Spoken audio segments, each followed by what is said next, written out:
ChatGPT Plus is free for college students through May. Here's the thing. You've got a lot to do between now and then. Studying for finals, writing papers, trying to keep your life on track, and ChatGPT can help with all of it. It can quiz you for your econ exam, make a study guide from your French notes, plan out your meals and study breaks. It can get really specific on how you like to learn. It can even help you come up with ways to stop procrastinating. So from now until summer break, take advantage of all the ways ChatGPT can make your life easier. Restrictions apply.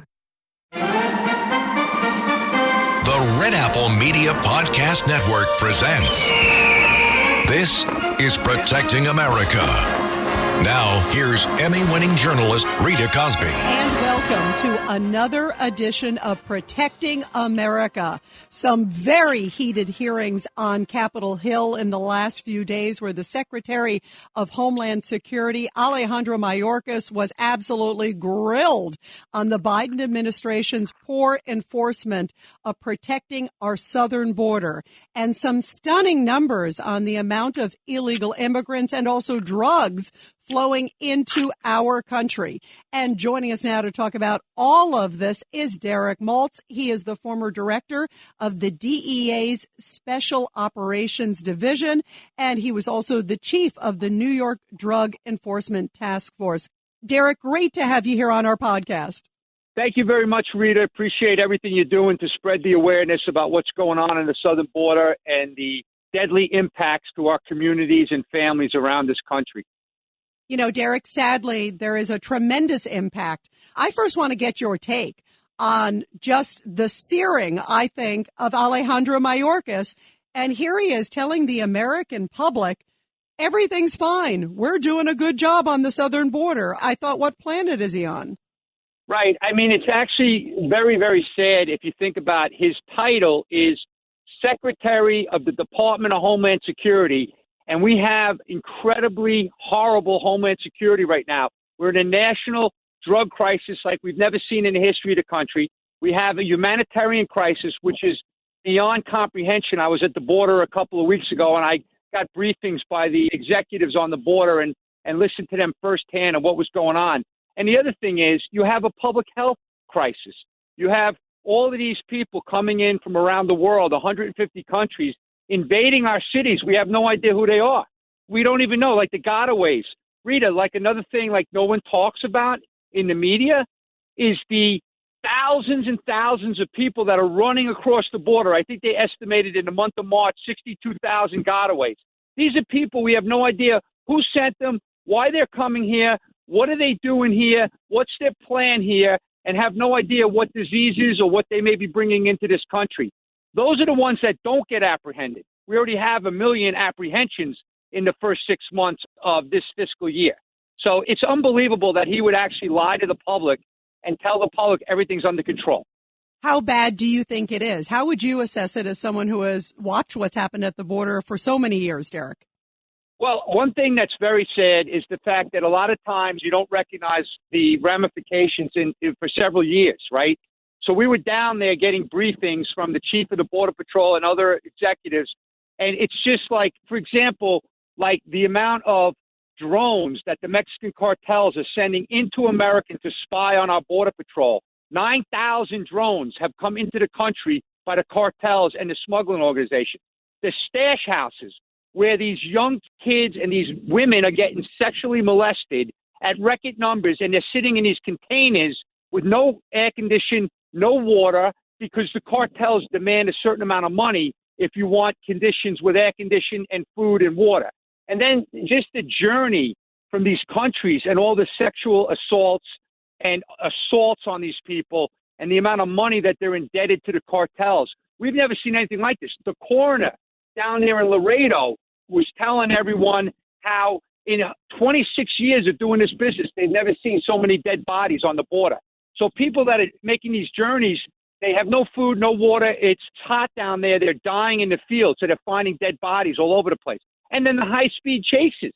That's another thing you don't hear about. I was blown away. They showed us footage of the high-speed chases of the illegal migrants as they're trying to get away from Border Patrol and police. And they're going into head-on traffic where you see decapitated bodies in the streets. And a lot of these people are legitimate citizens of America. It's unbelievable. It's something you've never heard about. until you go down there and you watch what's happening. And the morale, the Border Patrol morale is at an all-time low because they signed up for border security and they've been detailed to do processing of paperwork to then release people into America. So they're having issues, domestic issues with their spouses because they're so stressed out and they're wondering, what the hell am I doing as a daily job? I'm paid to protect Americans, not let these people into the country. So it's really pathetic and it's very, very sad. And unfortunately, we'll feel the ramifications in a few years and maybe not sooner. They had 42 terrorists that were on the watch list that we know of under Biden's administration that they actually apprehended. What about all these gotaways? How many got into the country? You bring up so many points because, first off, I want to get to the border morale, the Border Patrol morale, because we just saw the passing of a Texas National Guardsman, Bishop Evans, who went in to save migrants. Turns out the migrants were drug smugglers. But here he goes in. It just shows that these people that are working on the border, they're trying to save lives. They're trying to save folks who are crossing the country illegally. And it's risky for them. So many people don't realize the risk that our folks are putting themselves in. Right. And these car chases I talked about, every day they're chasing migrants all over the place and they're putting their lives at risk. And, the thing that people don't realize is these are American patriots. They work so hard. And even despite no support, low pay, the public just, is against law enforcement, over the last couple of years, right? And unfortunately, these people may not come home at night and their spouses are sitting home, they're on the border. But unfortunately, most of them are in there doing processing and babysitting. That's not what they signed up for. They signed up to protect America, and they can't protect America. They're actually watching things happen right down the river that they can't act on because they can't leave the processing sites. That's how pathetic this is. What about also the fact that they were accused by this administration, remember, of whipping the migrants? Remember that whole thing? And then it turns out, you don't hear anything. Then it turns out that the charges were actually dropped privately. They never got charged, but then yet publicly they don't get cleared. Right. So in April, I went down to the border with former DHS Acting Secretary Chad Wolf, Mark Morgan, CBP Commissioner, and Rodney Scott, the Chief of the Border Patrol. And those guys, I asked them, because I'm not a Border Patrol expert, but I asked them about the protocols, and they followed every protocol. Those heroes were out there doing their job, and the President of the United States was critical of them right off the bat, without even knowing any of the facts. Now, what about this poor 22-year-old kid that just died? Did you see the press secretary's response about this kid? Instead of, giving him accolades and thanking him for his service, what did she do? He's not a federal employee. He's a state, Texas guardsman or whatever she said. But it's disgusting, the lack of appreciation for these brave men and women that are keeping us all safe every day. The public needs to understand, Rita, that 1 kilogram of fentanyl, that's 2.2 pounds, can kill potentially 500,000 people. So it's a chemical weapon that's coming across our border every day, killing historic numbers of kids. And these brave men and women, they made 11,201 pounds they seized last year alone at the southwest border in the CBP alone. And then the DEA, they seized 15,000 pounds of fentanyl and 20,400,000 pills, these fake pills that are killing kids instantly. The DEA administrator put out in her emergency press conference that they seized enough fentanyl in the DEA alone last year to kill every American. Okay? And this is really, really important because we've never seen in the history of this country the amount of deaths from these poisonous, deadly drugs that are made in these filthy labs in Mexico as the Chinese transnational criminals are providing these chemicals that are helping the cartels make the fentanyl. So it's an unbelievable attack on our kids. The cartels are the enemy of our children. And yet, you know what else, Rita, real quick? This is something that caught my attention because I'm a common sense New York guy, right? So hear me out. The president said in his press statement, I think in December, that we have an unusual and an extraordinary threat to public safety, national security by these drug cartels. So the question to the president and the border czar, wherever the hell she is in the world right now, why then is the border wide open? Making a statement that this is an extraordinary threat to national security. Doesn't that defy common sense, Rita? Yeah, it sure does. And by the way, speaking of the border czar, how would you rate the, quote, border czar, Kamala Harris? 000. You ever see a Cheerio, like the shape of Cheerios? This is what she is, a zero. She's got no substance. All she does is laugh. We're in this really dangerous situation right now in this country, and she's not even going down there to thank the men and women on the Border Patrol and the CBP and the DEA and the FBI and Homeland Security. She's not even appreciative of the work that they're doing. They just want these people coming in so they can change the voting structure in America for the future, so they never lose an election again. Now, do you believe that that's what it is about? Because otherwise, it kind of defies logic. Why would you have an open border? Why would you push to lift Title 42? That's that health care provision. Why would you basically say, oh, everything's fine? Do you believe that that is the objective? Because what else is the objective? So my personal opinion, this is only an opinion, that is the primary objective, so they could change the voting, structure forever, right? In all these states around America, as they're dumping these migrants into these different states like Florida and other states that are traditionally, voting for Republicans. But the thing that is true, and this is something I always want to be fair, a lot of these people are very poor. Their countries are run by narco traffickers and terrorists, and they just want a better life for their family. That's all legit. A lot of these people, I have no idea what the percentage would be, but a vast majority are just poor people trying to get here. So I do believe, because I want to try to be fair, I'm just giving you my opinion. I do believe that there are people that care to put these people in a better place. But it's totally negligent the way they're doing it. Have them, follow the law, follow the protocols that President Trump had, remain in Mexico, and some of these other asylum processes they had in place. And then you know what? Then everybody wins. We love immigration. We want immigrants to come to this country. I want immigrants here. I love immigrants, but we just can't have a free-for-all, so we have no idea who they are and what they're doing here. Because think about it, Rita. This is not just poor people from Central America and Mexico. This is 150 countries, China, Russia, the Middle East, Iran, Yemen.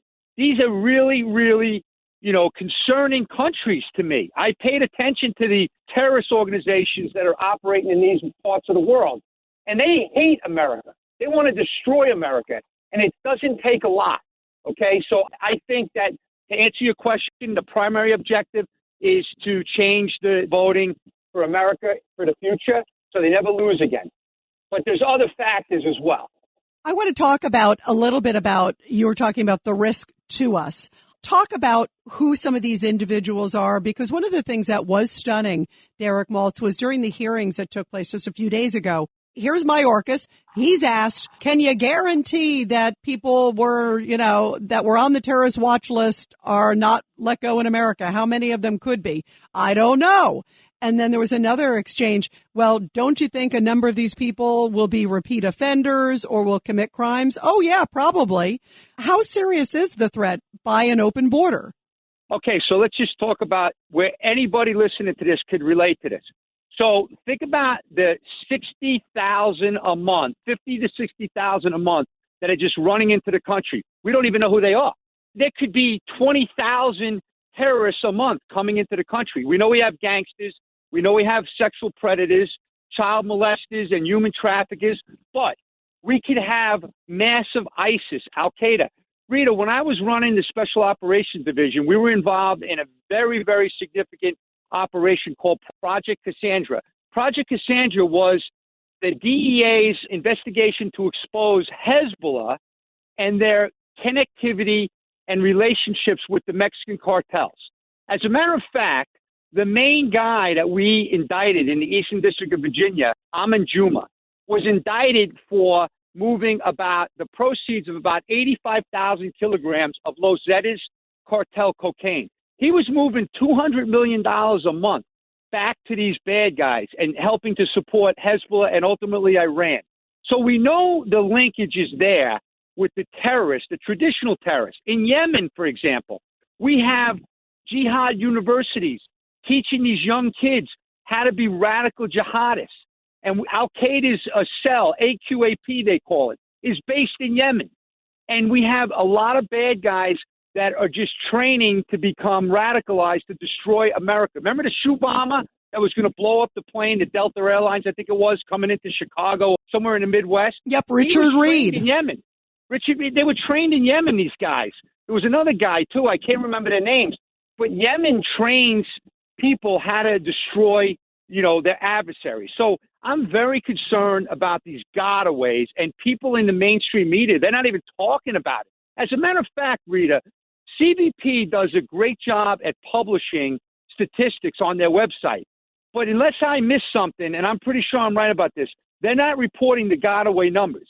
And talking to the experts that I talk to, the gotaway numbers are very, very low. In other words, they're reported lower than they actually are because they have no idea how many really got over the border. They're only basing this on like the sensors and the cameras and people that they actually saw. But there's plenty of parts of the border where they don't have the visibility. And so that's really scary. So that's the one part of it that really bothers me the most. So that should concern anybody listening to this podcast. And Derek Maltz, they're looking at lifting Title 42. The Biden administration's made it clear that they think, okay, they're making it sound like it's CDC's decision because, no threat at the border. Meanwhile, they're pushing for a mask mandate. I mean, the double standard and the hypocrisy's amazing because it's like there's no COVID at the border. Don't worry about it there. But as we're seeing that for a health provision, I contend, why not make fentanyl a health provision? If they're saying, okay, well, we don't have to worry about COVID at the border, which I don't think anybody believes because they're not checking vaccinations. They're not checking health issues. They're not checking even criminal issues at the border. It's outrageous. But why not make fentanyl a health issue? That would be even a good reason alone to say, let's keep Title 42 in place. Absolutely. So a couple of comments. Number one, the Families Against Fentanyl have been pushing hard to declare fentanyl a weapon of mass destruction. And even though it may not fit into the bureaucratic definition that we have from 1922 or whatever year it is, right? These antiquated definitions that we have in Washington. And in my opinion, just some good old common sense, fentanyl is a classic chemical weapon. It's made in labs. It's deadly. It's killing at record levels. 293 kids a day are dying from drugs in America, and that's very, very underreported. It's going to be a lot more. Every month, the CDC publishes the new numbers. It just goes up and up and up. So as the end of November of 2021, the 12-month period, there was 106,854 dead from these deadly drugs, okay? Now, here's the thing. The cartels, this is what people don't realize. Nothing happens at the border without the cartels benefiting. So the cartels are making billions of dollars from all these migrants, these poor migrants that are coming from Central America and Mexico and these other countries. They're paying big money. And depends on who you talk to. They could be paying anywhere from $2,500 to $20,000 just to come into the country. So the cartels then have a much more robust cash flow to get more chemicals from China, to produce more meth. Rita, there was a lab reported in Mexico. October 28, 2021, there was a lab reported, it was an AP report, that the lab had about 260 pounds of fentanyl, but it was capable of producing, ready for this, 70 million fake pills a month in Sinaloa, Mexico. And you know what the DEA administrator put out to the public? That when they analyzed these pills in their lab, they have determined that 40% of the pills that they analyzed have a potentially lethal dose of fentanyl. Think about that. Wow. And now all these kids that are dying, they're snorting cocaine on a Friday night, these young 22, 24-year-old kids, they're snorting a line of cocaine. They don't realize that the cocaine has fentanyl. The methamphetamine has fentanyl. The heroin has fentanyl. So we're seeing something that we've never seen. This is not an opioid crisis alone. Yes, we have a lot of addicted people in America that are addicted to opioids. It's very, very sad. It's been neglected for many years. And the corporate cartels got away with dumping 100 billion pills into America over a 9-year period and never were held accountable. Yeah, they're getting fines and everything like that, but business goes on. But more importantly, the cartels are taking advantage of the addicted population. And now we're seeing a new age group from like 13 to 18 years old, first-time users, young kids that may be depressed, on anxiety, social isolation, whatever it may be, COVID-related stuff. And they're going online, and social media companies are enhancing their abilities to buy this deadly poison. So it's absolutely overwhelming. I deal with the families throughout America that have lost loved ones, and I hear the stories firsthand. It's quite alarming, and it's really sad because the basic number one priority of the federal government is to protect their citizens. And right now, put the politics aside. Like I've said repeatedly, Rita, this is not a red or a blue issue. This is a red, white, and blue issue because this fentanyl is not discriminating. It's killing all our kids, our future generation. And as Chinese Communist Party is sitting back in China using the cartels as their proxies to destabilize our country, it's a pretty good damn plan because it's working. Who's going to go and join our military over the next several years? Who's going to be the doctors and the lawyers and the teachers and the pilots and the bus drivers and the truck drivers? We're losing 100,000 a year. So they're hurting our country in the future, and our officials are not stepping up to the plate. There's no sense of urgency, and they're lying to the public. It is outrageous, and the numbers are staggering. Well, Derek Maltz, I just want to thank you for everything that you have done and your family's done to protect this country and your great service to this country. This has been an eye-opening podcast, and I think it is so important that people hear the real facts. You've been there on the front lines, and we're grateful for everything you do. Thank you, Rita. I really appreciate it. And anytime you need anything, please let me know. Thank you very much. Have a great night. And everybody, I'll be back soon with another great edition of Protecting America.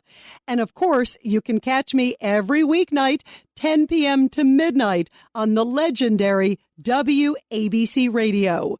This is Rita Cosby, and thanks for all you do to protect America.